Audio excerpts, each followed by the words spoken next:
Ok, entonces decíamos que estábamos hablando sobre la composición química de los sistemas vivos, ¿no? Regresamos otra vez a la clase. Entonces estamos hablando sobre la composición química de los sistemas vivos, hablamos de los bioelementos, ya mencionamos que el CHON, ¿verdad? Son los elementos principales o los bioelementos primarios porque son los más abundantes. Vamos a hacer una relación acá y es el hecho de que en el entorno, en el medio en el que vivimos, estos elementos también son muy abundantes. Entonces tenemos que hacer una relación. Si nosotros somos sistemas vivos, pero somos una expresión del entorno en el que vivimos.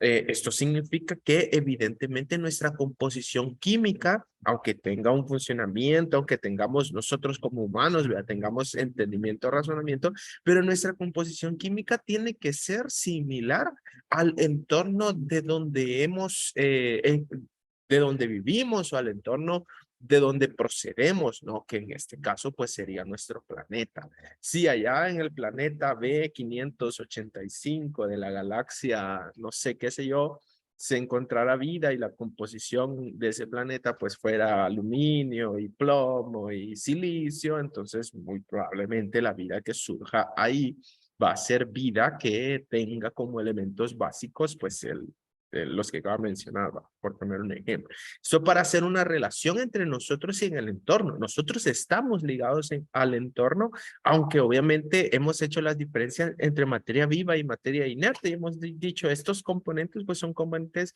abióticos, se les llama en ecología, ¿no? Son componentes abióticos, son componentes no vivos, pero nosotros estamos muy relacionados a ellos. Entonces no debemos tampoco digamos, como cortar esa relación, ¿verdad? O no debemos ignorar u obviar esa relación porque es muy presente.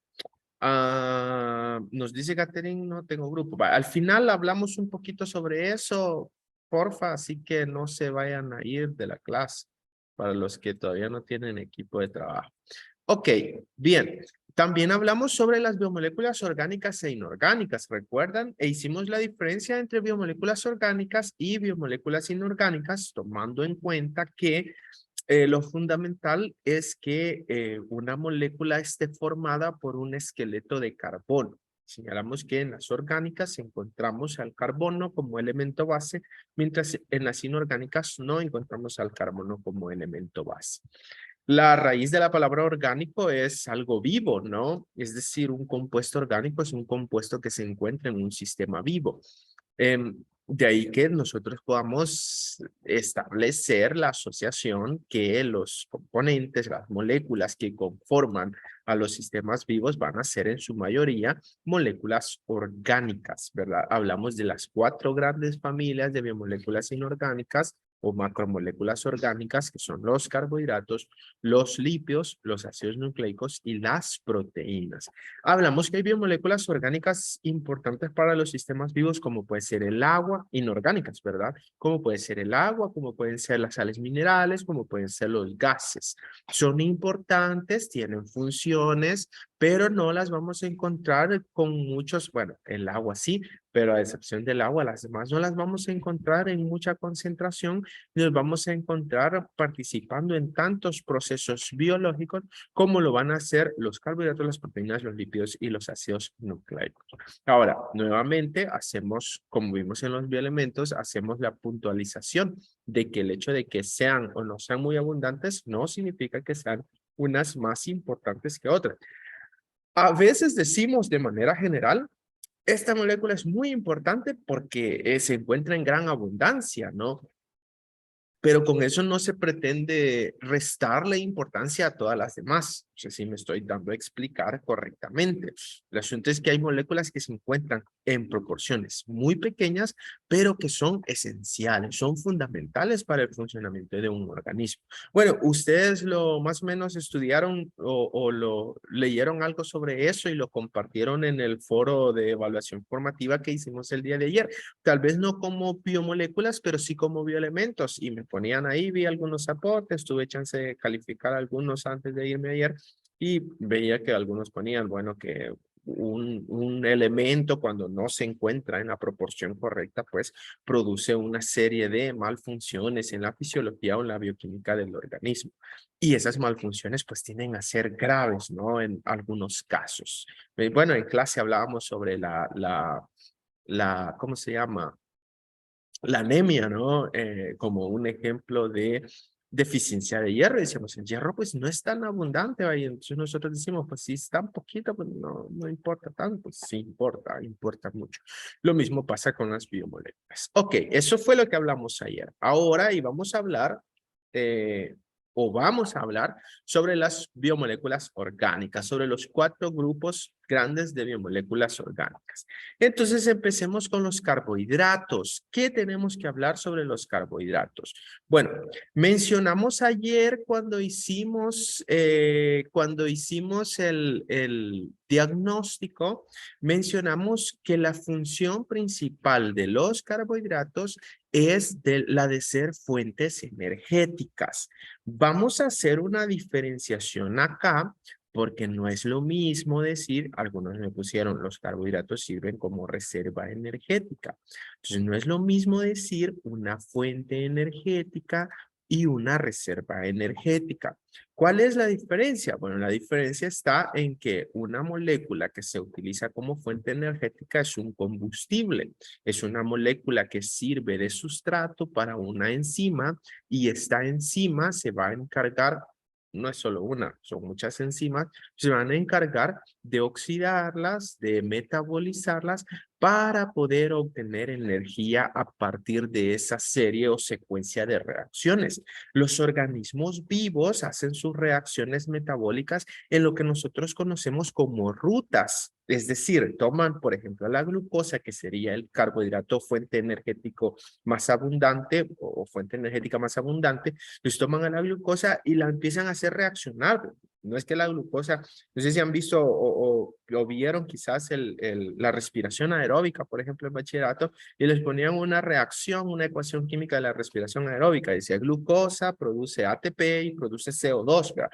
Pero eso no pasa en una sola reacción, sino que primero la glucosa se convierte en un intermediario y luego ese se convierte en otra cosa y luego en otra cosa y luego... Solo la primera etapa de la respiración aeróbica tiene 9 reacciones químicas. La segunda etapa tiene como 2 o 3 reacciones químicas. La tercera etapa, el llamado ciclo de Krebs, tiene 9 reacciones químicas.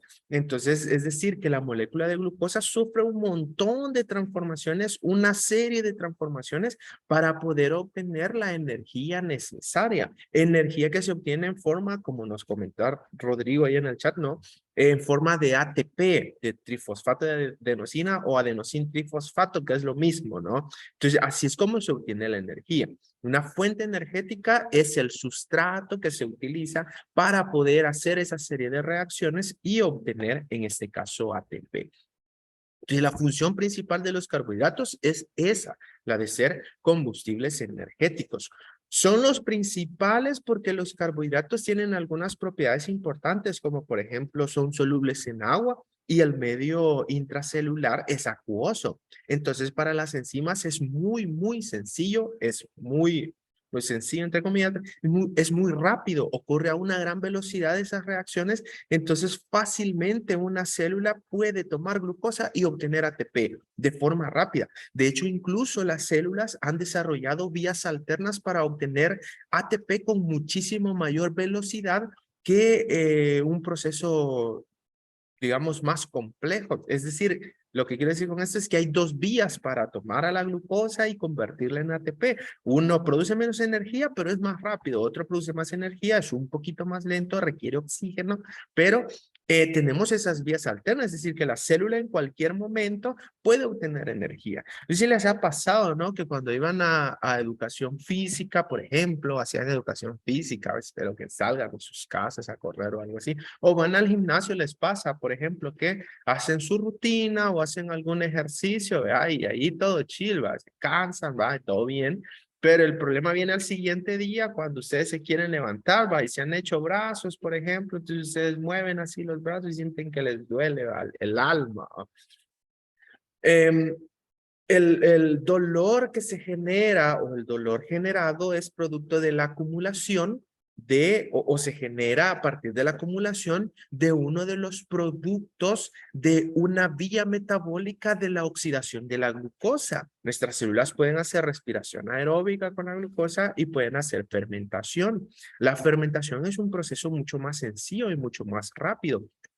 Pero como subproducto se obtienen otras sustancias que en el caso de las fibras musculares y otras células como los glóbulos rojos producen una molécula que se llama ácido láctico. Ahí nos pone Ricardo también el aporte, ¿no? Ácido láctico. Entonces la acumulación de ácido láctico, de lactato en nuestros músculos, pues nos genera esa sensación de dolor. Pero esta es una señal de que nuestras células han utilizado una vía alterna para obtener energía, como las pusimos a trabajar, ¿verdad? Quizás hace 1000 años que no íbamos al gimnasio, por ejemplo, y las pusimos a trabajar, entonces las células todas entraron en crisis, o los músculos dijeron, hey, estamos gastando energía, ¿verdad? Entonces necesitamos obtener energía de manera rápida, entonces se utiliza la glucosa como combustible energético y una vía que lo hace de forma veloz. Entonces, como tenemos esa rapidez, ¿verdad? Como tenemos esa alta velocidad para obtener energía a partir de estas moléculas, esa es la razón principal por la que los carbohidratos van a ser las fuentes energéticas por excelencia para las células. Esto a nivel metabólico y nutricional tiene varias implicaciones, porque el hecho de que los carbohidratos sean las fuentes principales hace que otras moléculas como las grasas tengan usos en las reservas energéticas, y entonces cuando nosotros tenemos una alimentación desequilibrada, pues eso pues genera problemas por acumulación de grasas, problemas de peso, y el exceso de estas grasas pues puede generar otras condiciones de tipo cardiovascular que son condiciones importantes, ¿no? Pero esto está dado por temas de desequilibrio, ¿va? No es que en sí las grasas sean negativas, no es que los carbohidratos sean negativos, sino que es un tema de desequilibrio, ¿no? Cuando se siguen pautas de alimentación saludable, entonces podemos mantener nosotros buenos parámetros en lo que respecta a la acumulación de este tipo de sustancias. Estoy hablando de más, ¿no? Estamos hablando de los carbohidratos como fuentes energéticas. Entonces, van a ser las principales fuentes energéticas. Si a una célula le ponemos un carbohidrato y una grasa, la célula va a decir, qué rico, ese carbohidrato, ¿verdad? Yo quiero carbohidratos para obtener energía. Pero es porque los carbohidratos se metabolizan con mayor facilidad, se metabolizan a mayor velocidad. Entonces, tenemos energía más rápido por esta vía que tomando a las grasas, ¿ok? Esa es la función principal de los carbohidratos. Los carbohidratos se clasifican dependiendo la complejidad de la molécula. Las unidades más chiquitas de carbohidratos se les conoce como monosacáridos. Y luego estos monosacáridos se pueden ir enlazando, se pueden ir uniendo y formar cadenas complejas. Cuando un carbohidrato tiene dos monosacáridos unidos, ¿verdad? Así como se ve en este esquemita que tienen ustedes ahí en la parte inferior izquierda de la lámina, ¿verdad? Cuando se unen dos monosacáridos, forman una estructura conocida como disacárido.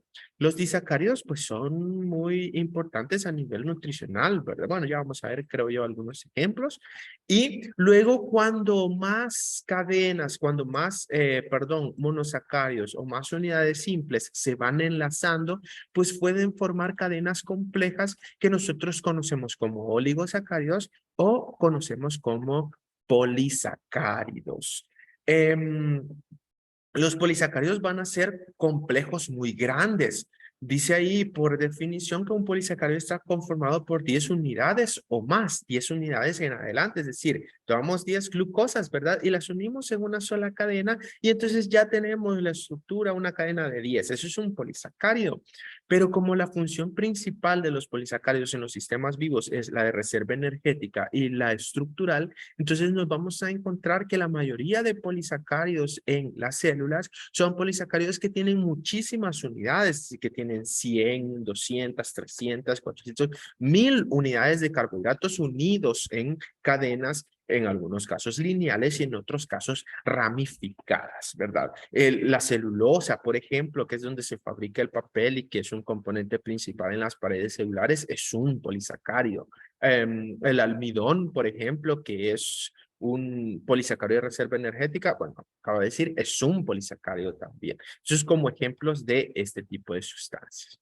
Nos pregunta Rodrigo, ¿la unión entre monómeros siempre es a través de enlaces glucosídicos? Sí, en los carbohidratos, para formar un carbohidrato complejo, ya sea de tipo disacárido, de tipo oligosacárido o de tipo polisacárido, el enlace que se forma entre ellos, este enlace que está acá, que se forma acá en estos grupos, ¿verdad? Aquí en este OH contra este OH, se libera agua y el enlace formado es un enlace conocido como enlace glucosídico. Todos los carbohidratos complejos, entiéndase esto como disacáridos, oligosacáridos y polisacáridos, van a ser carbohidratos que tengan o que estén unidos a través de enlaces glucosídicos. Es el enlace característico de los carbohidratos. Yo el término glucosídico pues nos hace referencia a que se trata de un carbohidrato. Hablemos así a grosso modo de cada uno de los grupos. Los monosacáridos, por ejemplo, son los carbohidratos más simples. Se les suele llamar a los monosacáridos, se les suele llamar azúcares, porque una gran parte de ellos tiene como propiedad física importante que son dulces al paladar. De hecho, nosotros los utilizamos para endulzar muchas comidas, ¿no? La glucosa, la fructosa, la galactosa, son sustancias que son dulces. Es por esta razón que a los carbohidratos monosacáridos se les puede conocer correctamente como azúcares, por esa propiedad. Les decía que son los más simples, son los más sencillos, y los carbohidratos monosacáridos tienen algunas características particulares, como por ejemplo, pueden ser sustancias de tipo aldosas o cetosas. No me quiero detener mucho en ello, pero no sé si se recuerdan cuando vieron temitas de química orgánica en el bachillerato, les enseñaron que habían unas moléculas que se llamaban aldehídos y otras moléculas que se llamaban cetonas, ¿verdad? Entonces los monosacáridos pueden tener esta configuración o pueden tener este grupo funcional en sus estructuras químicas. Pueden ser aldehídos o pueden ser cetonas. Basados en eso, a los carbohidratos monosacáridos se les suele denominar aldosas o cetosas, ¿verdad? Si es un aldehído, entonces es una aldosa. La glucosa es un ejemplo de una aldosa, por ejemplo, ¿no? Bueno, valga la repetición ahí. Y cuando es una cetona, entonces al carbohidrato monosacárido se le llama cetosa. La fructosa es un ejemplo de una cetosa. Luego también podemos encontrar que los monosacáridos pueden tener un número de carbonos determinado. Hay monosacáridos de 3 carbonos, hay de 4, de 5, de 6, de 7, de 8 y se conocen algunos casos de monosacáridos hasta 9 carbonos. Sin embargo, en los sistemas vivos son muy abundantes los monosacáridos de 5 y de 6 carbonos. De ahí se genera otra nomenclatura, ¿verdad? Que a los carbohidratos, por ejemplo, de 6 carbonos se les llama exosas. Ya han escuchado ese término, la exosa, no sé qué. Bueno, los carbohidratos exosas, el prefijo exo hace una referencia a que el monosacárido tiene 6 carbonos. Los monosacáridos de 5 carbonos se llamarían, siguiendo esa lógica, pentosas, ¿verdad? Ya han escuchado ese término. En el ADN, el azúcar pentosa, no sé qué, bueno, entonces eso hace referencia a que en el ADN hay un carbohidrato monosacárido de 5 carbonos, ¿no? Entonces ya si hay una denominación, una nomenclatura que no la vamos a aprender ahorita, pero sí la van a aprender después, que la tienen que conocer. Los disacáridos están formados por unión de 2 monosacáridos. Teóricamente, cualquier monosacárido se puede unir a cualquier otro monosacárido. Tenemos un glucosa, fructosa, tenemos celuliosa, tenemos hay uno que se llama manosa, tenemos galactosa, bueno, cualquiera se puede unir con cualquiera a través de un enlace glucosídico para formar un disacárido. Pero en los sistemas vivos, como ellos ya tienen rutas para la generación de sus compuestos orgánicos complejos o de sus carbohidratos complejos, entonces vamos a ver que forman un grupo de disacáridos particular o específico. Los más importantes o los más conocidos son los que tienen ustedes ahí en la lámina, la sacarosa, la maltosa, la lactosa como los más importantes. La sacarosa, por ejemplo, es producida por los vegetales y para nosotros tiene un uso nutricional porque es el edulcorante principal, ¿no? el azúcar de mesa, el azúcar de caña, el azúcar de remolacha, el azúcar que nosotros conocemos, con el que endulzamos el café, nuestras bebidas y todo, pues es un carbohidrato de tipo sacarosa, ¿verdad? Es nutricionalmente importante, dijimos, porque como muchos de nuestros alimentos son endulzados con sacarosa, entonces esto significa que gran parte del suministro de carbohidratos proviene de este tipo de alimentos. Cuando nosotros tenemos problemas metabólicos, ¿verdad? Para, por ejemplo, eh, degradar carbohidratos o para regular el nivel de carbohidratos en la sangre o cuando tenemos problemas de peso, pues usualmente el tipo de alimentos que se restringen o que se controla el consumo son los alimentos endulzados, ¿verdad? Los alimentos que tienen sabor dulce por sus altos contenidos de sacarosa, ¿no? Entonces con eso se pretende limitar o se pretende controlar el consumo de carbohidratos, porque a través de la sacarosa pues estamos consumiendo un montón de glucosa.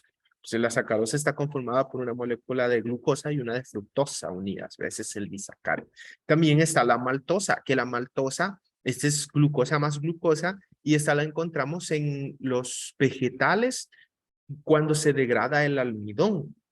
Es decir, aquellos vegetales que son ricos en almidón, la degradación del almidón produce disacáridos de tipo maltosa, ¿no? Son muy abundantes en, por ejemplo, los granos como maíz, trigo, cebada. Bueno, a partir de la fermentación de la maltosa es que se forman, es que se producen algunas bebidas alcohólicas, ¿no? Como las cervezas o similares o equivalentes. Y tenemos la lactosa, ¿verdad? Y la lactosa ya sabemos nosotros que es el azúcar de la leche, decimos nosotros, está formado por glucosa más galactosa y la vamos a encontrar en precisamente los productos que nosotros conocemos como nosotros decimos leche. Ahí es una combinación de grasas, de proteínas en mayor proporción, pero también presenta carbohidratos. Recordemos que la leche es fundamentalmente un alimento que se suministra pues a los bebés, los mamíferos los producen para poder darle los nutrientes necesarios a un organismo en sus primeras etapas de desarrollo, ¿no? Entonces, como la leche es el único alimento para un organismo en desarrollo, pues tiene todos los componentes, tiene grasas, tiene todos los macronutrientes, ¿verdad? Tiene grasas, tiene proteínas y tiene carbohidratos. El carbohidrato que presenta es carbohidrato disacárido de tipo lactosa. Ustedes saben que hoy hay un problema que es muy común y es el hecho de la dificultad que tienen algunas personas para poder digerir la lactosa, lo que se llama intolerancia a la lactosa. La estructura que está ahí es la estructura correspondiente a la lactosa, esta molécula es una molécula de glucosa y esta es una molécula de galactosa. Son muy parecidas, ¿no? Cualquiera podría decir que son iguales, pero no son iguales. Ahora bien, ¿qué es lo que pasa, no? En la intolerancia a la lactosa. Lo que ocurre es que cuando nosotros consumimos disacáridos de tipo sacarosa, de tipo maltosa y de tipo lactosa, el metabolismo que hacemos es a través de una reacción que vamos a conocer esto como una reacción de hidrólisis. Es decir, lo que hacemos es a través de una enzima, no lo hacemos consciente nosotros, pero lo hace una enzima, rompe el enlace glucosídico y separa a la glucosa de la lactosa. De la galactosa, perdón. Este en el caso de la lactosa. En el caso de los demás, se rompe el enlace glucosídico y separa los dos monosacáridos. Esa es la reacción metabólica principal para la digestión de un disacárido. Cuando una persona es intolerante a la lactosa, esta reacción la hace una enzima. ¿Va? Entonces, esta persona tiene una deficiencia metabólica, carece de la enzima que realiza esta reacción. Y como no tiene la enzima, no hay otra sustancia que sea capaz de poder romper el enlace glucosídico formado en la lactosa, entonces la lactosa no se puede digerir correctamente, ¿no? Y entonces por eso es que se genera un montón de problemas digestivos cuando se consume lactosa y no se cuenta con la enzima responsable de la degradación. Esto es como informativo, ¿no?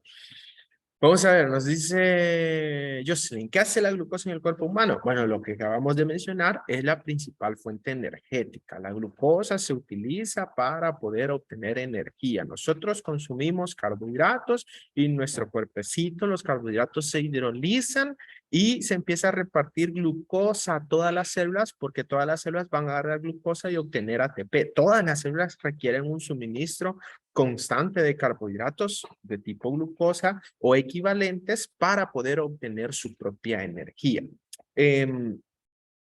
Entonces, esa es su función principal. Encontramos glucosa en la sangre porque obviamente el sistema circulatorio es el que se encarga de poder, aparte de diversas funciones que tendrá, se encarga de poder repartir, ¿verdad?, los nutrientes a todo el organismo. Si la absorción de glucosa se da, por ejemplo, en el intestino delgado o cuando estamos comiendo, pues de ahí se tiene que llevar a las células de todos lados, se tiene que llevar al cerebro, se tiene que llevar a las manos, a los pies, a todos lados se tiene que llevar. Entonces se hace a través del sistema circulatorio. Por eso es que siempre hay una concentración de glucosa en la sangre. Y nos dice Rodrigo, ya veo por qué la diabetes es tan letal si no se da tratamiento.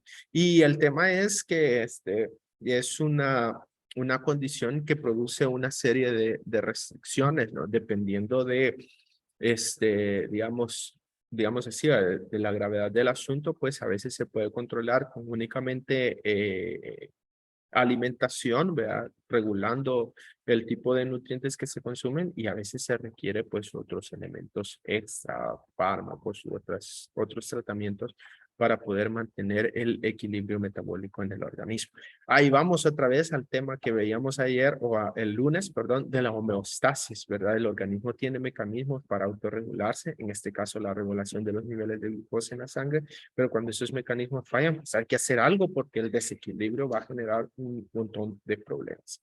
Ok, luego tenemos los oligosacáridos y los polisacáridos. Déjenme tomar agua,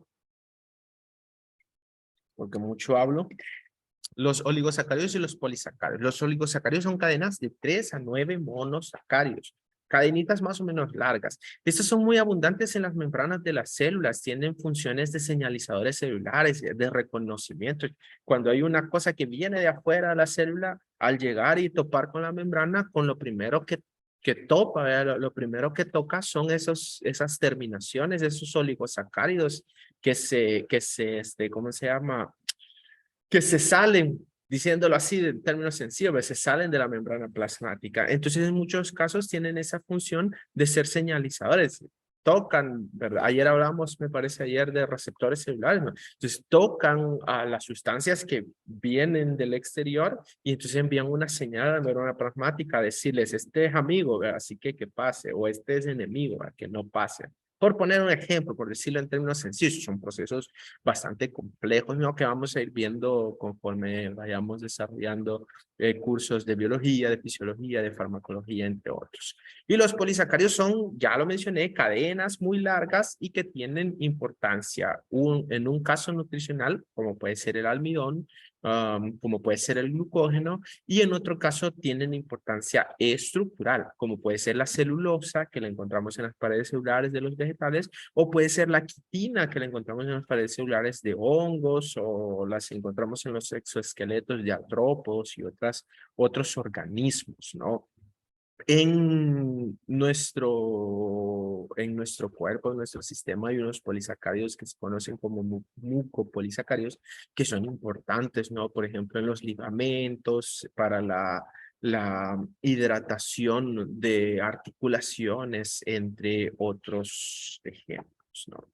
Sobre la importancia biológica de los carbohidratos, señalar, ya hemos mencionado, hay carbohidratos que tienen funciones estructurales, los encontramos en las membranas de las células, en las paredes celulares, ya mencioné algunos ejemplos.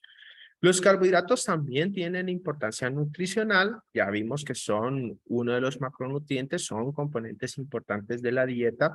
Dice la OMS que una dieta equilibrada debe tener un componente de alrededor del 55% de carbohidratos. Pero este dato pues tiene que ser cogido con pinzas, como dicen por ahí, porque entre los carbohidratos encontramos nutricionalmente hablando algunos carbohidratos que son simples y otros que son complejos. Los que son más saludables para su consumo son los carbohidratos complejos. Todas las fibras, ¿verdad? Todo lo que tiene que ver con material vegetal, este es un tipo de carbohidrato que son muy saludables para el consumo. En algunos casos hay carbohidratos que no son digeribles y que generan una serie de beneficios porque no aportan calorías al consumo y facilitan o ayudan al crecimiento y al mantenimiento de la microbiota intestinal.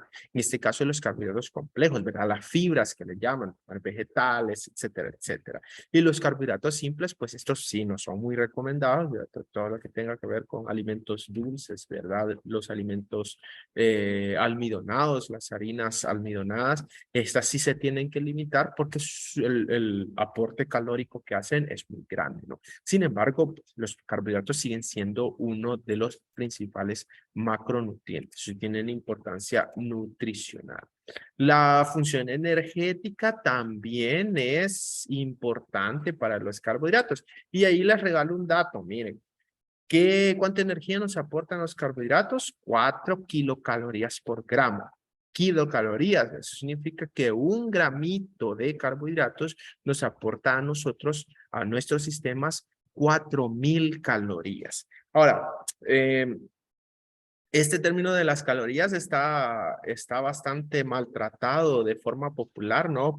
No sé si ustedes son así como prestan atención a ese tema de las calorías, lo que consumen, han visto, por ejemplo, tablas nutricionales que dicen que, por ejemplo, un alimento, una porción de papas fritas tiene 300 calorías, dice ahí, ¿verdad? Por ejemplo, estoy poniendo un ejemplo, ¿no? Pero ese término pues está mal utilizado porque la referencia correcta no es de calorías, sino que es de kilocalorías. ¿Sí? Lo que comúnmente nosotros decimos, esto nos aporta 4 calorías, en realidad lo que se está refiriendo es a kilocalorías. La caloría es una medida energética, ¿no? Que indica cuánta energía se necesita para hacer que un gramo de agua aumente un grado de temperatura. La caloría es una cantidad de energía muy pequeña y en nuestro sistema se está constantemente gastando mucha energía. De hecho, nosotros, ahí donde están ustedes, encolchaditos, pues algunos están así en la cama, encolchaditos, y solo encendieron el Zoom y se durmieron, pues ahí donde están, en sus células están gastando energía, están gastando ATP, están consumiendo calorías. Si nosotros tenemos actividades físicas, obviamente el consumo de energía aumenta, ¿verdad? Pero el dato pues energético es ese. 1 gramo de carbohidrato nos genera 4,000 calorías de energía. De ahí que sea importante, pues, que controlemos el consumo de carbohidratos, porque cuando hay un desequilibrio, pues estamos suministrando mucha más energía de la que nosotros estamos gastando. En este caso tiene que haber un balance, ¿no? Más que, digamos, controlar el consumo, pues tiene que haber un balance entre el consumo y el gasto energético. Si nosotros tenemos un estilo de vida que es, digamos, como limitado en cuanto a la actividad física, entonces tenemos que controlar el consumo. Si nosotros tenemos una actividad física mucho más constante, entonces ahí nos podemos dar alguna canita al aire, como decían los ancianos antes, ¿verdad? Podemos darnos ciertas libertades porque pues estamos generando ese balance energético importante para nuestros sistemas. Ok, bien. ¿Alguna curiosidad al respecto? Los carbohidratos oligosacáridos de las membranas de los glóbulos rojos son los que determinan los grupos sanguíneos. Ya saben ustedes que hay varias clasificaciones de los tipos sanguíneos, ¿no? Básicamente las principales son dos, la llamada grupo ABO y la llamada clasificación RH. El grupo ABO, pueden haber personas con 4 tipos de sangre distintos, tipo A, tipo B, tipo AB y tipo O. Y el factor RH pueden haber personas que sean positivos o personas que sean negativas, ¿no? En cuanto a factor RH, no en cuanto a si son positivas en la vida y negativas en la vida. Pero los oligosacáridos de las membranas de los glóbulos rojos son los que determinan el tipo de sangre ABO. Es decir, dependiendo de la composición de la membrana plasmática, de los oligosacáridos de la membrana plasmática, entonces así el tipo de sangre se puede clasificar en cualquiera de esos 4 grupos. Ahí está el ejemplito del oligosacárido, miren, y está con colores. ¿Ve? Si el oligosacárido tiene esta terminación, entonces esta terminación, voy a poner el lapicero para que manchemos bien. Si el oligosacárido tiene esta terminación, entonces el glóbulo rojo produce un antígeno conocido como antígeno A, y entonces clasificamos ese tipo de sangre como tipo A. Si el oligosacárido tiene esta terminación, entonces el glóbulo rojo produce un antígeno conocido como antígeno B y el tipo de sangre es B. Hay glóbulos rojos que pueden tener los 2 tipos de oligosacáridos de manera simultánea, están los 2 presentes, entonces el glóbulo rojo produce el antígeno A y el antígeno B y decimos esta sangre es tipo AB. Y hay glóbulos rojos que tienen estos oligosacáridos y que no producen ninguno de los 2 antígenos, ni tipo A ni tipo B. Entonces se le conoce como tipo 0, pero alguien dijo, no, este no es tipo 0, este no es un 0, este es una O. Entonces a partir de ahí, pues se le dice tipo O, porque no producen antígenos. Ok. Les dejo un videíto.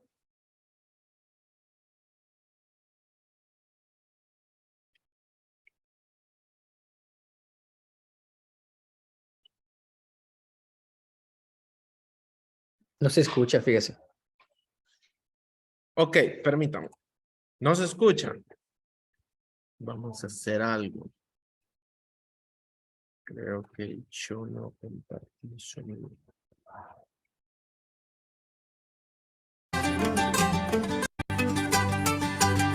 Creo que ahora sí se escucha, ¿no?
Ok, creo que se vio bien. El video hacía referencia a la compatibilidad sanguínea que hay entre los diversos tipos de sangre y que, como dijimos, está asociada a la presencia de determinados oligosacáridos en las membranas plasmáticas. Ok, jóvenes, no sé si hay alguna duda respecto a los carbohidratos, algún comentario, algún aporte que quieran hacer al respecto. ¿Todo bien? ¿Todo nice? ¿Todo correcto? Como dice el señor aquel. ¿Todo bien? ¿Estamos bien? Ok, hablemos entonces de las proteínas. Corramos ya porque ya es tiempo. Ok, hablemos de las proteínas. ¿Qué son las proteínas? Las proteínas son moléculas que están formadas por aminoácidos.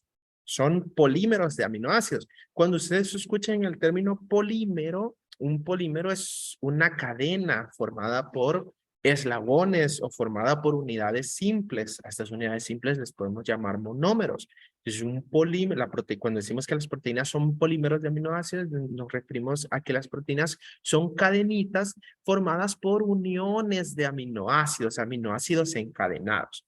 Los aminoácidos son moléculas muy particulares. Tienen esta estructura que ustedes ven acá en la parte inferior izquierda de la lámina, ¿no? Tienen un grupo amino, un grupo carboxilo, y esto determina que las proteínas pues tengan propiedades ácido-base características, o sea, son sustancias ampóteras por la presencia de estos grupos funcionales. Y tienen otras propiedades químicas que en este caso, pues obviamente no las vamos a ver porque estamos viendo el tema así de forma somera, no nos estamos introduciendo mucho. Solo estamos introduciendo, no estamos profundizando mucho. Las proteínas van a tener como característica que no, o como función biológica principal, pues que vamos a ver que no se pueden asociar a un papel biológico en específico. Pues decíamos carbohidratos, pensamos en energía, y ahí estaba bien porque esa era la función principal. Pero las proteínas tienen un montón de funciones diversas. De hecho, van a ser las moléculas más abundantes en la célula. Hay autores que proponen que existen entre 30 y 40.000 especies diferentes de proteínas en un sistema vivo. Todas cumplen funciones específicas. Vamos a ver que esa es una característica de las proteínas, es que son específicas, cumplen un papel determinado. Cada tipo de proteína cumple un papel determinado en la actividad bioquímica de una célula.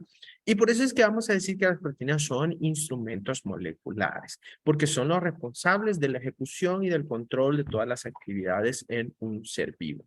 Las proteínas tienen como característica que se fabrican a partir de la información presente en los ácidos nucleicos, a través de este flujo que ustedes ven acá en la parte inferior derecha de la lámina. El ADN, la información hereditaria del ADN se tiene que transcribir a ARN y esta información se va a expresar, se va a traducir a través de la síntesis de proteínas. Si nuestro ADN dice que nosotros somos ojos de color verde, ¿vea? Entonces esa información se tiene que transcribir al ARN y el ARN le va a decir a ciertas estructuras celulares que hay que fabricar alguna proteína de pigmentación en cierta concentración para que la persona poseedora de esa información pues exprese la característica de que sus ojos son verdes o azules o grises o cafés o muy oscuros, etcétera, etcétera.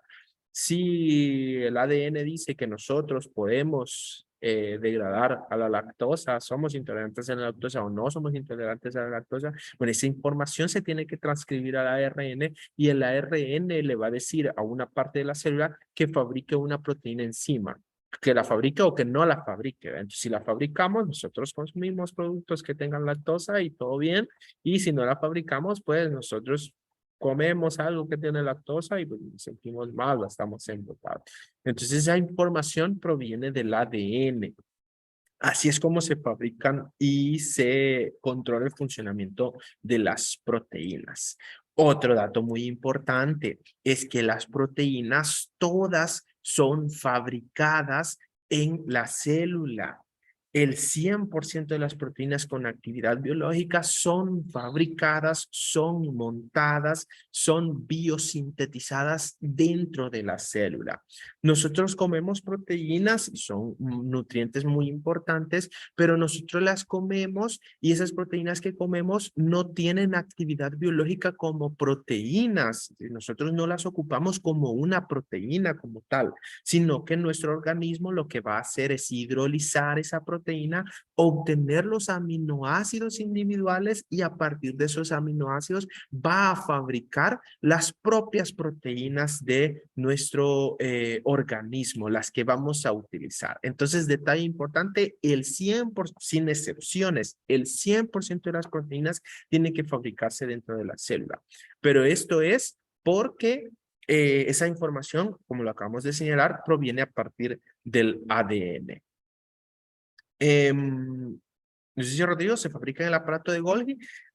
Propiamente, las estructuras responsables para la fabricación de las proteínas son los ribosomas, pero los ribosomas pueden estar diseminados o distribuidos en toda la célula. Hay ribosomas, por ejemplo, dentro del núcleo y ahí hay fabricación de proteínas. Hay ribosomas en el citoplasma, ahí hay fabricación de proteínas. Hay ribosomas pegados en una parte del retículo endoplasmático, del que llamamos retículo endoplasmático rugoso, y ahí se fabrican las proteínas. En el caso del aparato de Golgi, solo se encarga de modificar las proteínas y de empaquetarlas. El día de mañana y el viernes vamos a hablar un poquito de célula y vamos a ver algunas funciones importantes de las estructuras celulares.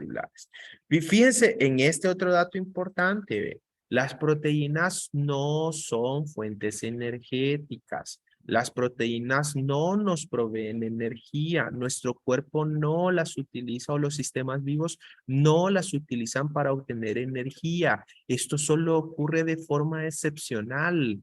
Las fuentes principales son los carbohidratos y las segundas fuentes principales son los depósitos de grasa o de triglicéridos en el organismo. Esas van a ser las fuentes principales de energía. Entonces, las proteínas que nosotros consumimos no son para que nos den energía. Nuestro sistema no las utiliza para oxidarlas y obtener ATP. El término excepcional significa que cuando no hay un suministro adecuado de carbohidratos y cuando no hay un depósito de grasas disponible, entonces en ese momento el organismo va a utilizar proteínas para poder obtener ATP. Pero esto es excepcional. Lo pueden ver en un caso, por ejemplo, de desnutrición, que ustedes han visto que se dice comúnmente, sin que se me tome a mal el término, que las personas se ven así como que su huesito, ¿no? No se les ve tejido muscular, ¿no? Esto es así porque las células, al no tener un suministro ni de carbohidratos, ni un depósito de grasas disponibles para la obtención de ATP, consumen los tejidos para poder obtener su propia energía. Esto es visible también en personas que tienen desórdenes alimenticios de tipo anorexia o de tipo bulimia, por ejemplo, bueno, la anorexia más que todo, que en esos casos, esos son casos excepcionales, porque se ha cortado el suministro tanto de carbohidratos como también de grasas. Pero normalmente una proteína no va a producir energía en el organismo, no va a tener esa función. Las fuentes principales van a ser las que ya mencionamos. La importancia biológica de las proteínas. Hay proteínas que tienen funciones estructurales, hay proteínas que tienen funciones motrices, hay proteínas que tienen funciones motrices móviles, ¿va? Como las fibras musculares que nos dan contracción y relajación muscular. Hay proteínas que tienen funciones reguladoras como hormonas. Hay proteínas que tienen función defensiva, las del sistema inmune o las toxinas. Hay proteínas que tienen función de transporte, que se encargan de mover sustancias de dentro hacia afuera de la célula o que se encargan de acarrear moléculas en el sistema, en diversos sistemas. Vimos el ejemplo de la hemoglobina como una proteína de transporte. Hay proteínas que tienen función de reserva, que sirven como suministro de nutrientes para los organismos. Pues, esto ocurre para los organismos en desarrollo. Hace un rato hablamos de la leche y decíamos que la leche tiene un alto contenido proteico, es proteína de reserva porque sirve como un mecanismo de nutrición para organismos que obviamente por su nivel de desarrollo no pueden obtener los nutrientes que necesitan por sí mismos. Hay proteínas que tienen función catalizadora. Esta función es muy importante. Es quizás la que engloba al mayor número de proteínas. Si nosotros, digamos, empezamos a separar las proteínas de acuerdo con su función, nos vamos a dar cuenta que un gran número de proteínas tienen la función catalizadora. A estas proteínas se les conoce como enzimas y las enzimas son responsables de catalizar, de participar en absolutamente todas las reacciones del metabolismo. Por eso es que son muy abundantes, porque cada reacción metabólica requiere la participación de una enzima específica.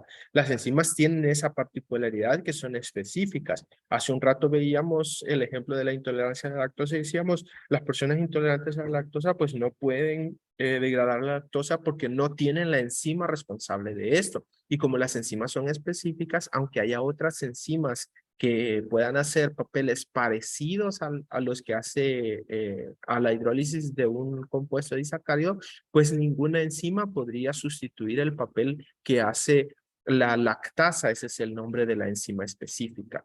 Entonces, hago referencia a esto para señalar la especificidad de la enzima, de manera que si la enzima no está, entonces la reacción metabólica no puede ocurrir.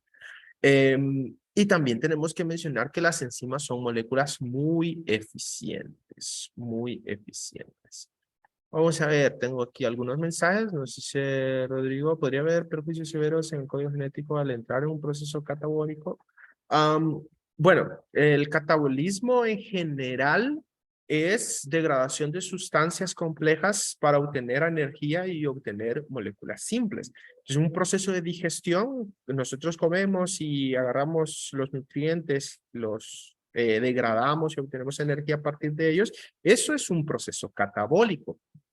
Ahora bien, a veces, cuando el suministro de nutrientes no es adecuado, entonces entra lo que se conoce como el catabolismo proteico o el catabolismo de fibras musculares. No sé si alguno de ustedes es un gym bro ahí y le gusta ir al gimnasio, pues sabe de lo que estamos hablando. Es decir, cuando hacemos, por ejemplo, algún proceso para aumentar fibra muscular y luego ese proceso le generamos un desequilibrio, entonces nos vamos a dar cuenta que nuestro organismo entra a una etapa o una ventana en la que las proteínas, en este caso las fibras musculares, se empiezan a degradar.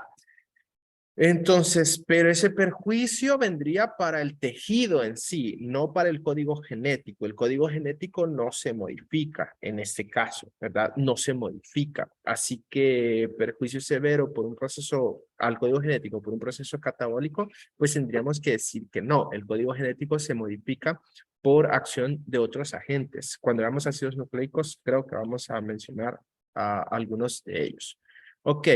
Madeline dice, entonces podría decir que las proteínas no tienen clasificación. Sí tienen clasificación. Yo no la agregué acá, pero ustedes la van a agregar en la tarea. Hay proteínas simples y conjugadas, hay proteínas globulares y fibrosas. Busquen ahí clasificación de proteínas y les van a salir los criterios a través de los cuales se pueden clasificar. Así que sí hay, ¿verdad? Y nuevamente, Rodrigo nos dice, dependerá de qué tan compleja sea la cadena, oligopeptídicas, polipeptídicas o monopeptídicas. Bueno, una proteína como tal, para ser una proteína, debe tener una cadena compleja. No puede ser un oligopéptido. El término oligopéptido hace referencia a que la cadena de aminoácidos es corta, una cadena corta. Pero eso no corresponde a la estructura de una proteína. La proteína más pequeña es la más pequeña descrita, ¿no? En un sistema vivo, en el caso de los sistemas humanos, es la insulina. Y la insulina es una cadena formada por 51 aminoácidos. De manera que algunos textos se establecen como definición de que una proteína debe ser una cadena que tenga 50 o más aminoácidos. Pero, como hemos venido señalando, el tema con la estructura de las cadenas de proteínas es que depende del ADN. En el ADN dice qué número de aminoácidos tienen que estar unidos para poder formar la cadena de una proteína. Entonces, si el ADN dice esta proteína debe llevar 233 aminoácidos, entonces esa proteína debe tener esos 233 aminoácidos. Si no, la proteína no está buena, no es funcional, no tiene actividad, no sirve. Aun si tiene 231 aminoácidos, le hacen falta 2. El código genético decía que debían ser con 233. Entonces esa proteína no sirve.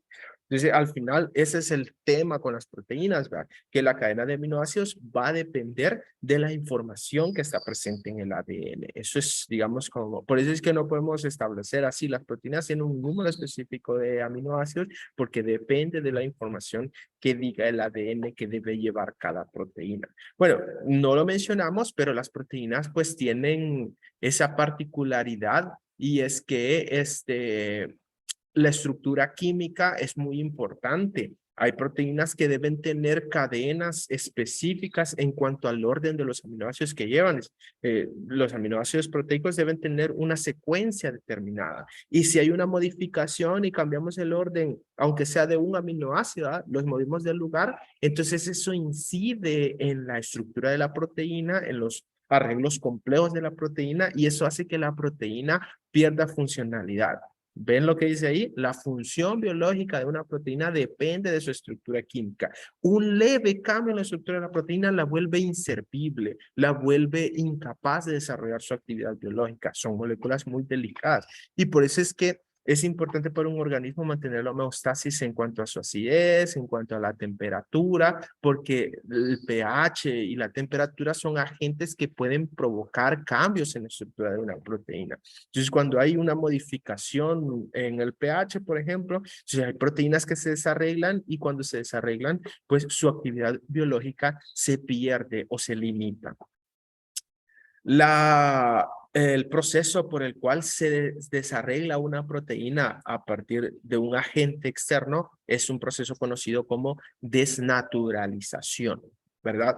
Término importante, desnaturalización de una proteína es cuando la proteína pierde su arreglo estructural complejo y en consecuencia la proteína pierde también su actividad. Muy bien, esto es con respecto a proteínas. No sé si hay alguna duda, algún comentario, algún aporte que ustedes quieran hacer. ¿Está todo bien? ¿Está todo claro?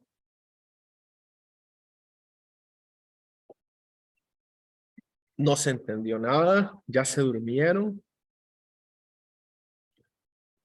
Ok, bien, vamos. Hablemos entonces ahora de lípidos. Recuerden, si tienen preguntas, las pueden hacer en el chat. Yo estoy aquí pendiente y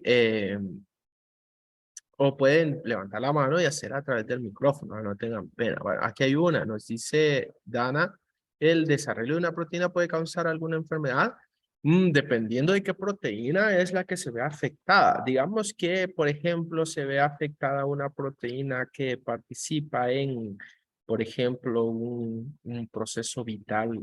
Voy a poner un ejemplo. Es una proteína que participa en el control del ciclo celular y entonces hay algo que produce un desarreglo en esa proteína, entonces esa proteína pierde su capacidad para controlar, para ejercer sus funciones de control en el ciclo celular.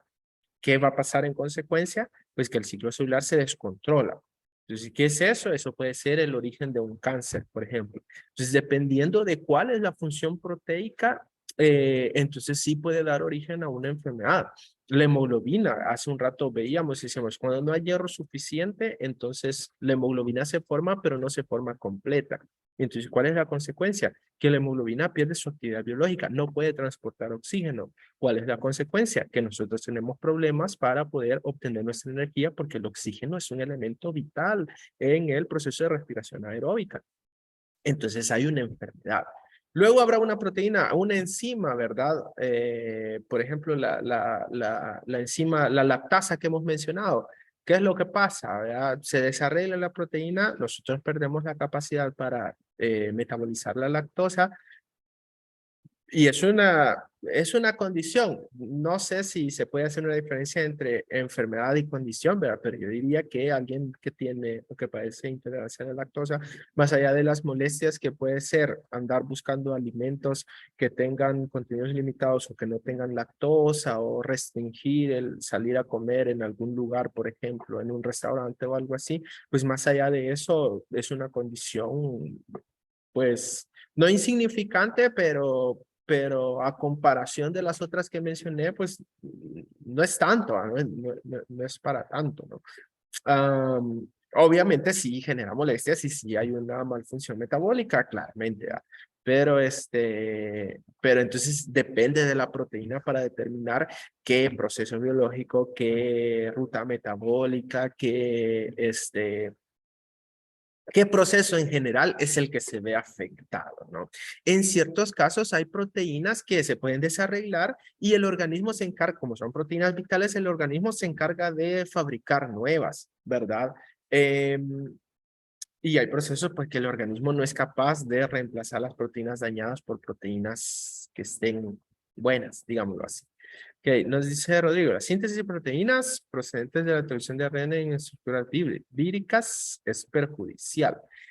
Ya vamos a hablar de virus. Con calma, Rodrigo. Ya les voy a hacer unos comentarios sobre los virus. Así que, pero bueno, lo vamos a hacer mañana que hablemos sobre los virus, porque vamos a ver un poquito sobre virus. Hay unas láminas por ahí sobre virus y vamos a hablar sobre el mecanismo de actividad de los virus y vamos a hablar cómo es que hacen los virus para poder reproducirse, porque como no son organismos vivos, ellos no se reproducen por sí mismos, ellos obligan a las células humanas a que las reproduzcan, ¿no? Y vamos a ver cómo ocurre eso, así que no nos adelantemos.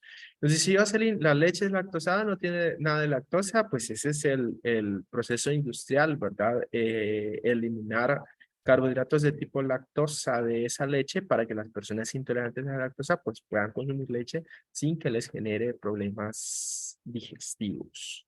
Ok, Hablemos de lípidos. Si hay más preguntas, las van haciendo ahí, yo estoy pendiente.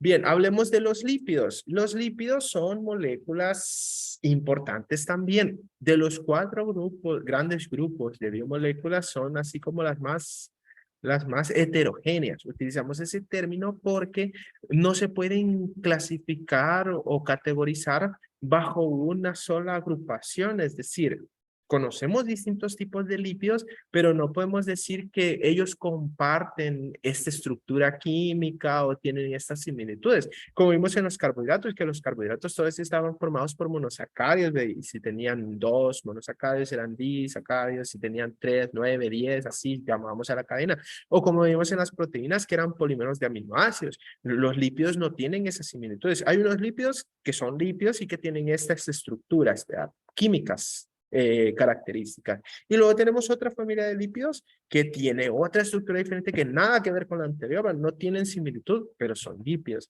Luego hay otros lípidos que tienen todavía otras estructuras muy distintas a los 2 grupos que acabamos de mencionar, por los ejemplos que estoy poniendo, pero son lípidos también. Entonces, por eso es que decimos que son moléculas muy heterogéneas. ¿Qué es lo que hace que nosotros digamos que estos son lípidos? Bueno, se agrupan bajo una propiedad física y es que son insolubles en agua, son sustancias apolares, son muy importantes en la estructura de las células. Ustedes saben que los componentes principales de las membranas plasmáticas son sustancias lipídicas.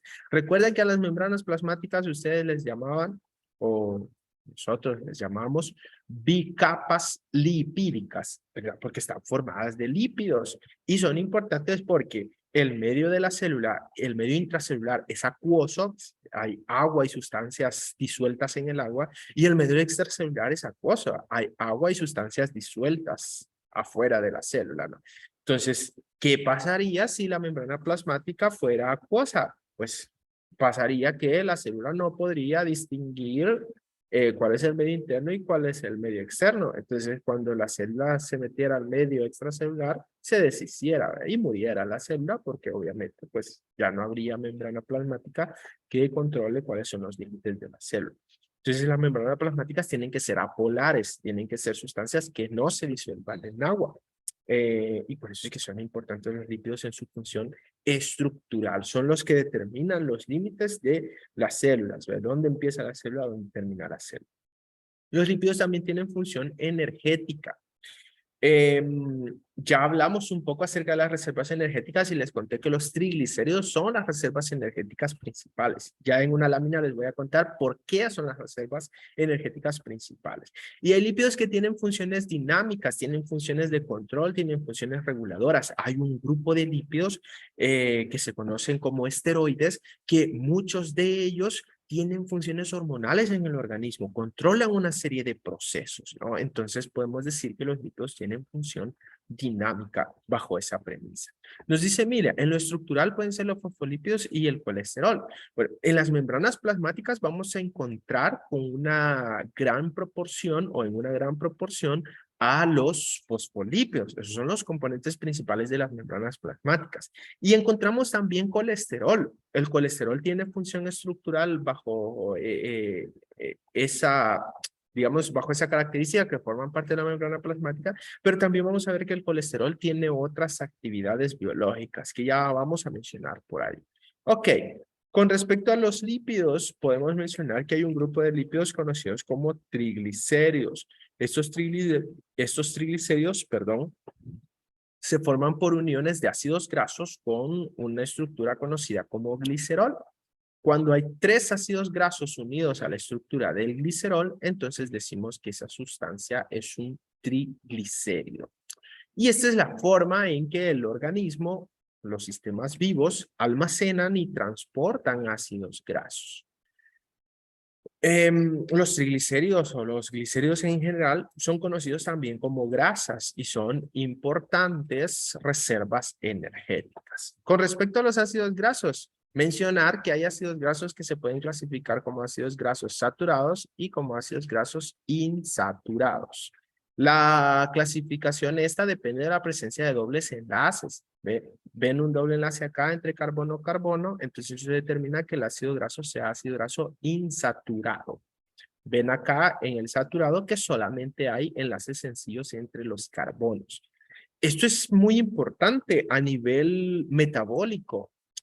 Seguramente ustedes ya han escuchado el término grasas saturadas, hay grasas insaturadas, ya han escuchado que no hay que consumir grasas saturadas, ¿verdad? Y ven en los alimentos que compran en el supermercado libre de grasas saturadas, con grasas insaturadas, omega 3, omega 6, bla, bla, bla. Seguramente han visto todos esos términos, ¿no? Entonces tienen importancia nutricional y metabólica porque la presencia de dobles enlaces permite una mayor facilidad en el metabolismo y en la oxidación de este tipo de sustancias. ¿Qué quiere decir esto? Que un ácido graso insaturado se metaboliza, se oxida con mayor rapidez que un ácido graso saturado.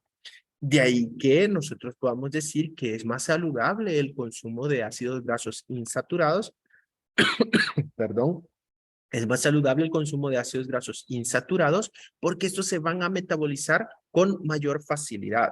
El principio general que vamos a seguir es este.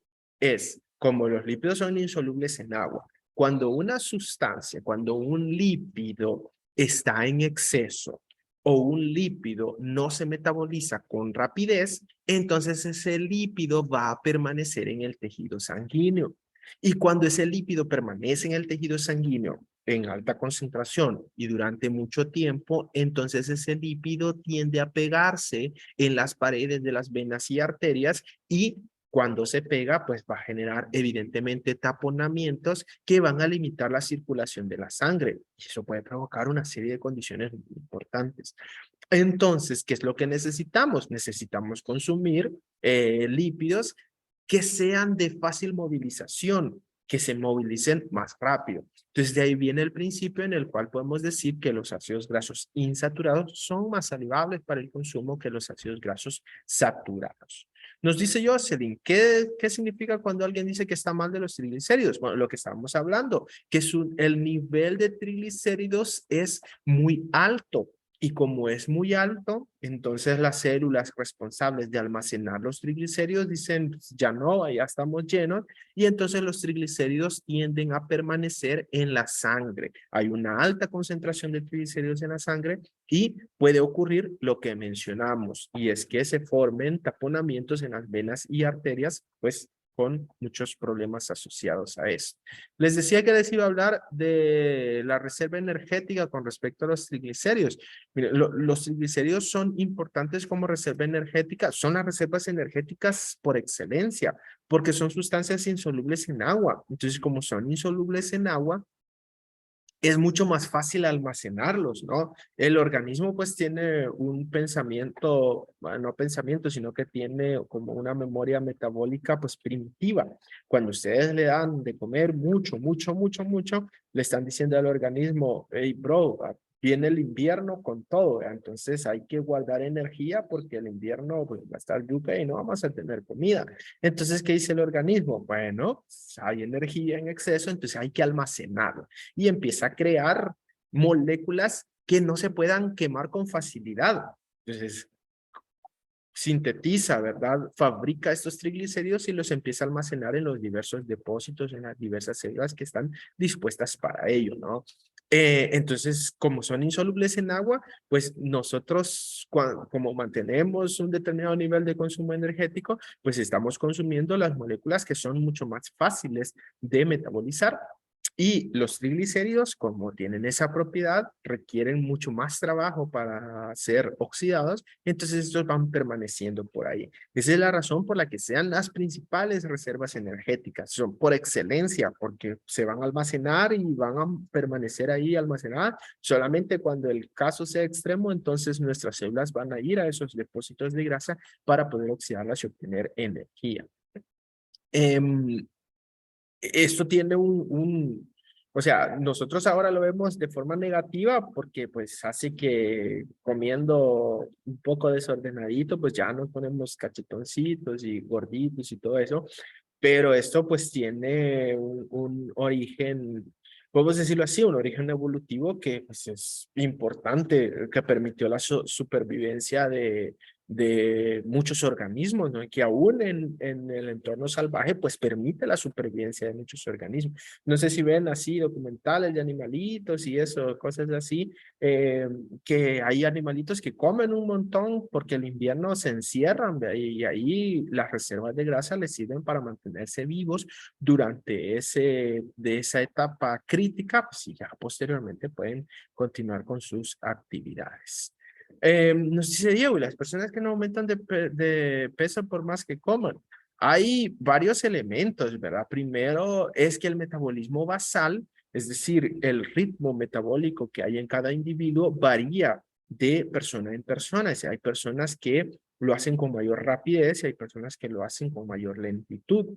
Y las personas que tienen un metabolismo basal lento van a tener una tendencia a aumentar de peso o van a tener una tendencia a acumular, en este caso, grasas, ¿no?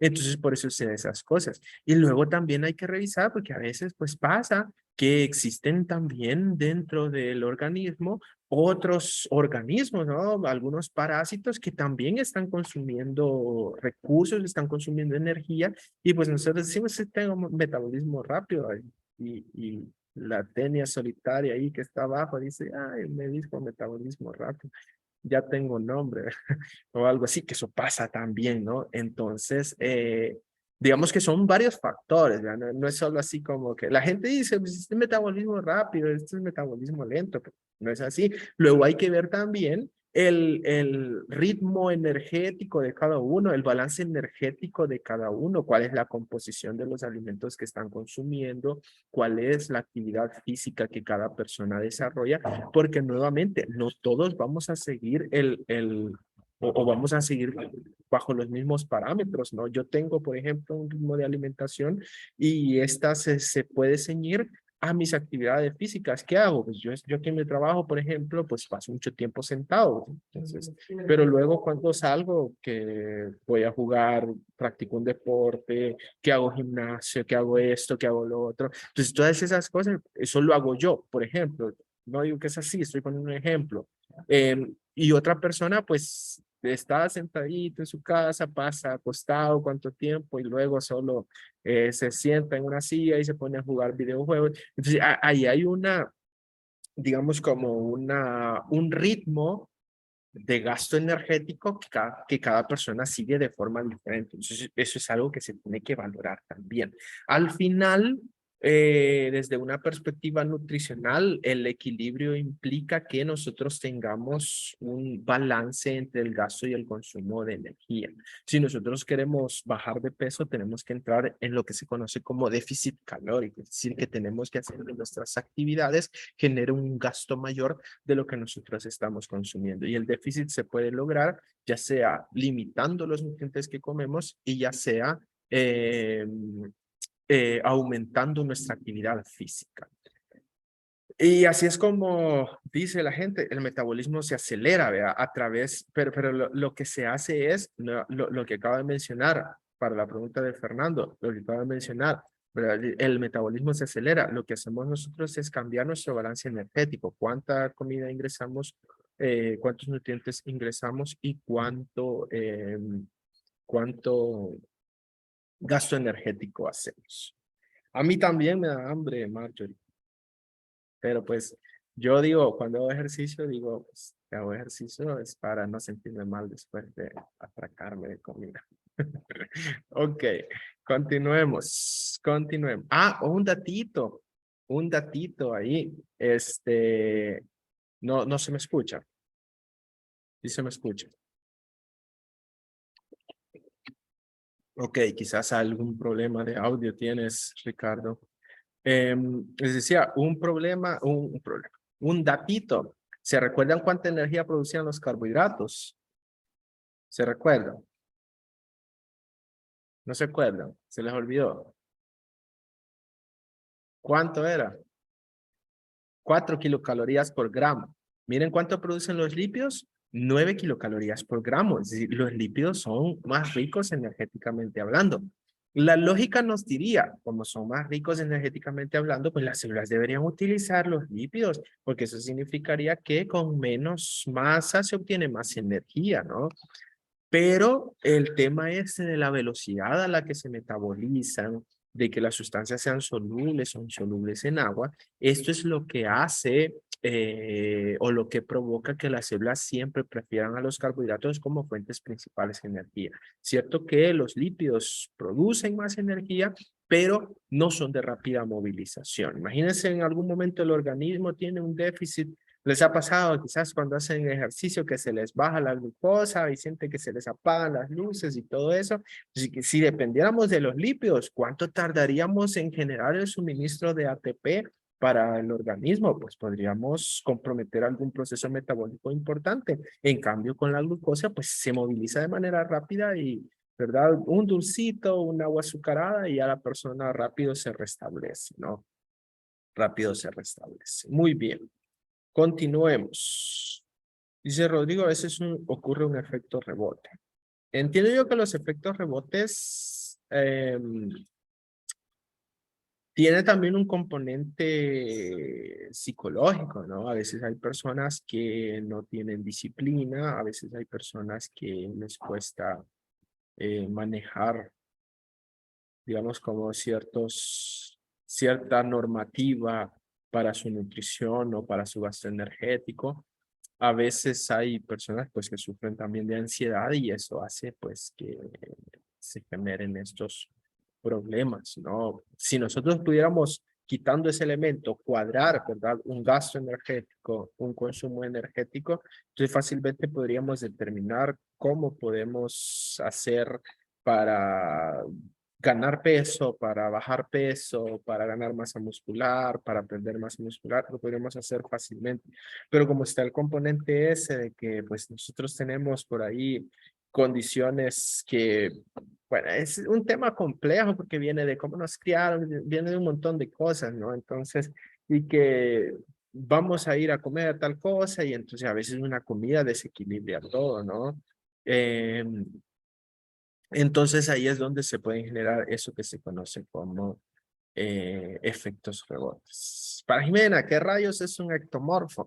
Bueno, eso está relacionado al metabolismo basal. Busque por ahí información sobre el metabolismo basal. Se dice que hay diversos, dependiendo del ritmo metabólico de los cuerpos, se dice que hay tipos, ¿verdad? Hay ectomorfos, hay endomorfos y algunos tienen mayor rapidez en el metabolismo que otros. Bueno, es extra por ahí. Ok, hablemos de los ácidos nucleicos. Tenemos por ahí algunos minutitos. Vamos un poco más atrasados de lo que quisiera, pero hablemos de los ácidos nucleicos. Los ácidos nucleicos son dos tipos. Solamente se conocen dos tipos, el ADN y el ARN. No hay otro tipo de ácidos nucleicos, solamente esos dos, ¿verdad? Y la función de los ácidos nucleicos es el almacenamiento y la expresión del material hereditario, del material genético. ¿Qué entendemos por material hereditario de las características hereditarias? Bueno, entendemos esto como todas aquellas propiedades o todas aquellas características que son heredables, que están presentes en un organismo y que son heredables, ¿verdad? Usualmente en las características heredables pensamos en lo físico, ¿no? Pensamos en ojos de un color, pensamos en cabello de un color, en fisonomía, en altura, etcétera, etcétera. Todas esas características son características heredables, son características genéticas.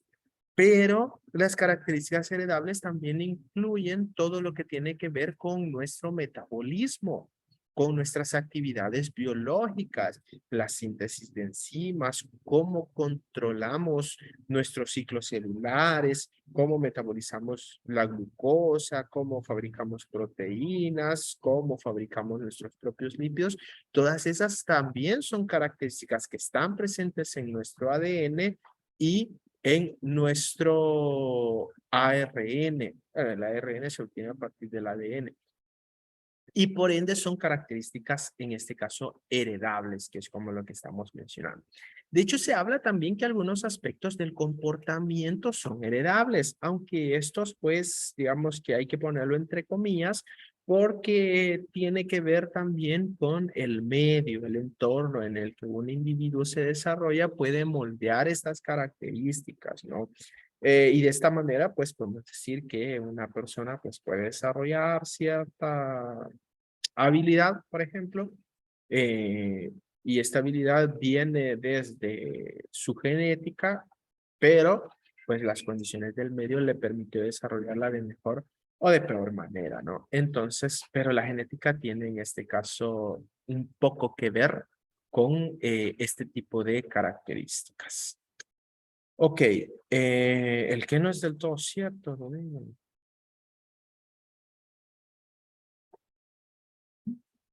No, por eso es lo que estoy diciendo, ¿no? Que la genética puede, se le conoce eso como predisponernos para el desarrollo de una capacidad, pero que esto tiene que ver con nuestro medio, con nuestro entorno. Pongamos un ejemplo, hay deportistas, ¿verdad? Hay deportistas que tienen talento, hoy que está el mundial, ¿verdad? Un montón de futbolistas que son muy buenos, pero su entorno determina qué tan buenos o qué no tan buenos pueden llegar a ser, ¿verdad? Está el tal Messi, ¿verdad? Que es una gran cosa, ¿no? Por ejemplo, pero ¿qué ha hecho él? Él tiene un talento, que ese talento procede de su genética, pero a la vez ha tenido un ritmo de entrenamiento que no lo han hecho otras personas. Quizás ha habido un deportista, un futbolista en este caso, que pueda tener un talento igual o similar eh, que él, pero que no tuvo la misma disciplina para poder desarrollarlo. Entonces, en este caso, no es un elemento genéticamente único el que permite el desarrollo de esa habilidad, aunque sus capacidades pues puedan estar asociadas a sus genes. Siempre hay un trabajo del entorno. Por eso es en lo que respecta a las características asociadas al comportamiento, pues podemos establecer que hay un origen genético en ellos, pero que depende del entorno la manera en que estas características se van a desarrollar. Por eso es que hablamos de características heredables únicamente como las características físicas y las características metabólicas. Si lo que llamamos talento, puedo explicar científicamente. O habilidad, si lo quieres así. Vamos a discutir, ¿no? Ok. Sigamos hablando de los genes. Bueno, eso es lo que estaba hablando, ¿no? Los caracteres hereditarios son caracteres físicos, caracteres banales o son aspectos esenciales como los que tienen que ver con el funcionamiento de un organismo, su metabolismo o su actividad, ¿no? Para los seres vivos es importante conservar o es importante mantener la integridad de su material genético, la integridad de su ADN y la integridad de su ARN. Porque cambios en las secuencias de esos ácidos nucleicos pues pueden provocar que haya características que se expresen de forma desigual o que se expresen de manera errónea. Lo que se conoce como una mutación puede provocar la expresión de un carácter hereditario, pues, y con ello pueden haber condiciones que no sean muy significativas y pueden haber condiciones que sean sí muy importantes, ¿no? Como por ejemplo esas que tienen ahí en las imágenes, ¿verdad? Producidas a partir de mutaciones de determinados genes y que pueden pues provocar en algunos casos graves malfuncionamientos o pueden provocar pues enfermedades o condiciones importantes. Vamos a ver, nos dice Fernando, a eso se llama fenotipo. Bueno,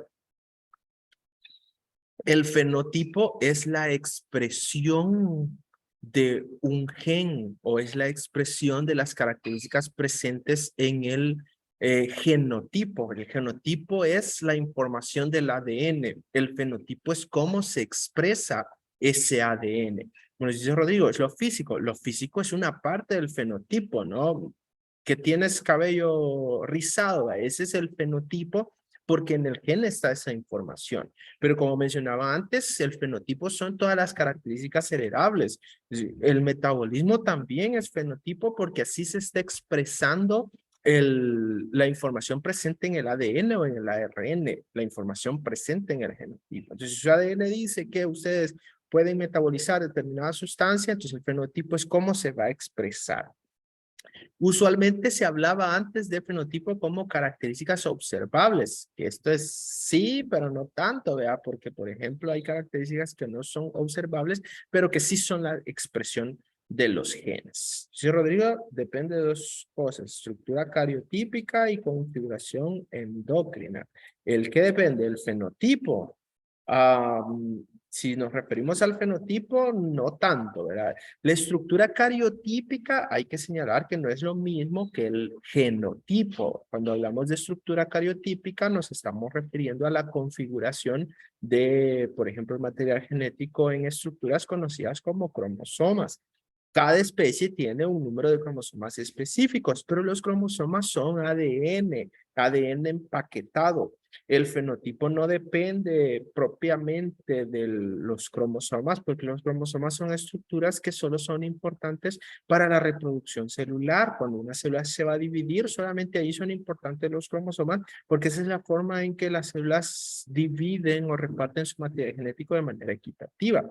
El caso del fenotipo va a depender de manera directa del material genético, del genotipo, del ADN, de la configuración del ADN. El ADN tiene, la información del ADN se puede valorar o se puede leer a partir de las secuencias de bases nitrogenadas, ¿no? Y esas secuencias de bases nitrogenadas es la que determina que cómo va a ser una característica, qué información tiene el ADN y cómo se va a expresar esa característica. Entonces el fenotipo depende del genotipo, ese sería, digamos, como el principio general. Ahora, luego hay otros elementos que pueden afectar la expresión del genotipo. Ahí sí, por ejemplo, lo que menciona Rodrigo del sistema endocrino, porque hay problemas hormonales, por ejemplo, eso es un ejemplo, ¿no? Que puede hacer que la expresión de una característica sea diferencial, ¿no? Hay condiciones del medio, el medio es un factor limitante del fenotipo, hay condiciones del medio que pueden permitir que una característica se exprese o que una característica no se exprese, ¿no? Entonces, digamos que en ese sentido podemos decir que el fenotipo depende directamente del genotipo, directamente de la información genética, pero puede estar limitado por otros factores, ¿no? Acabamos de mencionar elementos internos como podría ser las hormonas o elementos externos como podría ser el medio. Nos dice Emilia, entonces el genotipo se puede mirar en los cromosomas, en el cariotipo, no, lo que les decía, en el caso de los cromosomas, pues solamente son estructuras que tienen valor para la reproducción celular, para la división celular. El genotipo se observa, digamos, si se puede decir de esa manera, se observa obteniendo la secuenciación de ADN. ¿Ven esta lista que está ahí en la lámina? Vamos a poner ahí. ¿Ven esta lista que está aquí en la lámina? Esta es una secuencia de ARN. Este orden, estas son bases nitrogenadas, ¿no? Adenina, uracilo, guanina, adenina, citosina, guanina. Este orden es lo que nosotros podemos identificar como el genotipo. Esta es información que a la célula le dice qué es lo que tiene que hacer. Si nosotros venimos y cambiamos esto por otra cosa, por ejemplo, ponemos esto por acá, entonces nosotros hemos cambiado el mensaje, hemos cambiado el código del ácido nucleico y al cambiar el código hemos modificado la información que se tiene que expresar. Entonces, el genotipo es de manera directa la información presente en los ácidos nucleicos. Es estas secuencias. Estas secuencias son las que mencioné. Es muy importante para las células mantener su integridad, porque si generamos una modificación en esta integridad de los ácidos nucleicos, entonces vamos a generar un cambio en el mensaje y por ende vamos a afectar la expresión de un gen. Supongan que este es el gen que determina la síntesis de una proteína que se llama ciclina y que esta proteína se encarga de decirle a la célula cuándo tiene que detener su división celular. Entonces, cuando nosotros generamos una modificación, vamos a hacer que la ciclina que se forma a partir de esa información sea una ciclina defectuosa, una ciclina incapaz de controlar el ciclo. Y con ello vamos a provocar que la célula o que un grupo de células no puedan regular su proceso de división y entonces empiezan a dividir, a dividir, a dividir, a dividir, a dividir. Entonces, ¿qué obtenemos ahí? Obtenemos el origen genético a partir de una mutación de una enfermedad como el cáncer, ¿verdad? Que ya habíamos hablado un ratito antes de eso. Entonces, eso es el genotipo, es la información contenida en los ácidos nucleicos. Podemos decir que no es cromosomas porque los cromosomas están formados de ADN, pero están formados de ADN empaquetados. Importante detalle. Ok, entre los ácidos nucleicos encontramos dos tipos de ácidos nucleicos, el ADN y el ARN. Difieren en varias cosas. Difieren, por ejemplo, en su estructura. El ADN es una molécula de dos bandas. Ustedes dibujaron o hicieron un esquema o hicieron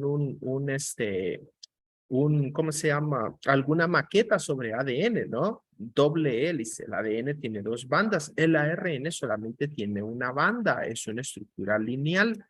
Y otra diferencia importante es la composición química. El ADN tiene unas bases nitrogenadas en específico, el ARN tiene unas bases nitrogenadas en específico, el ADN tiene algunos azúcares pentosa en específico, el ARN tiene un azúcar pentosa en específico. Y también difieren en la función. El ADN se encarga de almacenar la información hereditaria. Esta información está en forma de código.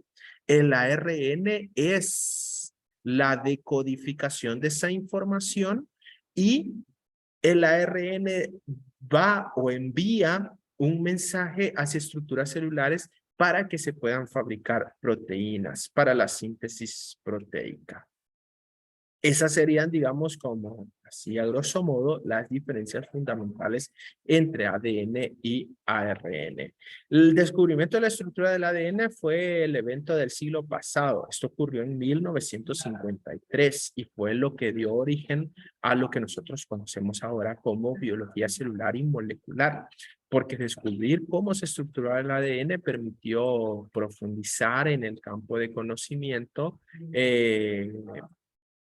en este campo de conocimiento y entender, ¿verdad?, cómo es que se expresaba el material genético, cómo es que se almacenaba el material genético. A partir de este evento, a partir de este descubrimiento, pues se ha logrado llegar hasta ahora, ¿no? Como hemos mencionado o mencionábamos el primer día, el día 1, que hablábamos de que ya hay incluso hasta herramientas de modificación genética.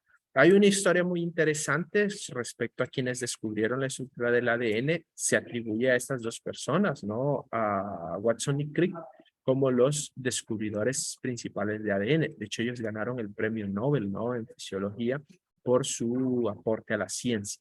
Sin embargo, pues hay ahí una historia oscura que no se ha valorado actualmente, pues se habla un poco de esto, pero no se ha valorado correctamente, y es el aporte de una señora, ella, Rosalind Franklin. Ella trabajaba en la Universidad de Cambridge. Ellos estaban tratando de avanzar mucho en el estudio de moléculas, ¿no? Todos trabajaban en ácidos nucleicos, y solo que ella trabajaba en un estudio de difracción de rayos X. Y entonces en sus estudios, Rosalind Franklin tomó una fotografía, es esta que está aquí en la derecha, ¿no?